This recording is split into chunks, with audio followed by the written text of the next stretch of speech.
સુરતમાં ખાડીપુરના પીડિતોને સહાયને વંચિત રાખવામાં આવ્યો હોય તેવા આક્ષેપો સામે જ્યારે પૂણાના રણુજા ધામમાં ખાડીપુરની સહાયને લઈને દુકાનદારોમાં ભારે રોષ જોવા મળ્યો છે।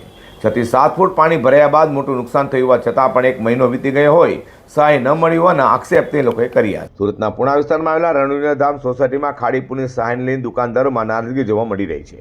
7મી તારીખે પડેલા ભારે વરસાદ બાદ સોસાયટીમાં આશરે 6 થી 7 ફૂટ જેટલું પાણી ભરાઈ ગયું હતું।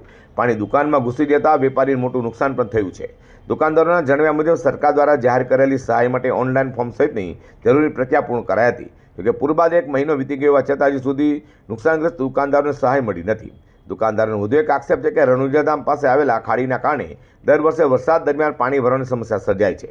ખાડીનું પાણી સોસાયટીમાં ઘૂસી જતા રહેવાસીઓ અને વેપારીઓને ભારે હાલાકીનો સામનો કરવો પડે છે। નમસ્કાર, હું ભદ્રેશ કુમાર વાળુ, સુરત શહેર, વોર્ડ નંબર 16, રણુજા ધામ સોસાયટી।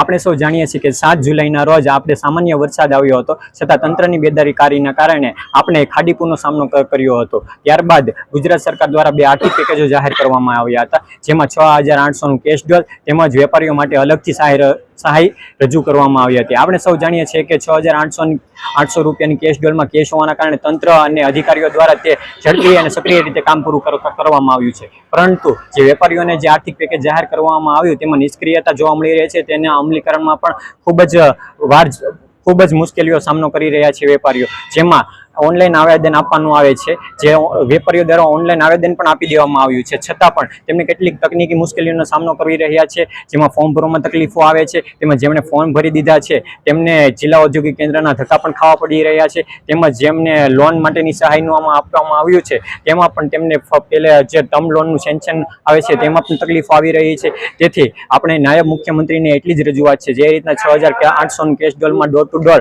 સર્વે કરી ગયા તેવી જ રીતે આ વેપારીઓને પણ ડોર ટુ ડોર અને તેમના સ્થળે આવીને ઝડપથી અને સક્રિય રીતે કાર્યક્ષમ રીતે સર્વે કરી જાય અને આજે વેપારીઓને તેમની સહાય ઝડપથી મળે એવી રજૂઆત કરું છું અને જે પણ પ્રોસેસ છે એને સરળ બનાવવામાં આવે। હવે દુકાનદારોની માંગ છે કે તંત્ર દ્વારા નુકસાનનું યોગ્ય સર્વે કરી તાત્કાલિક સહાય ચૂકવવામાં આવે અને ખાડીની સમસ્યાનું કાયમી નિરાકરણ લાવવામાં આવે।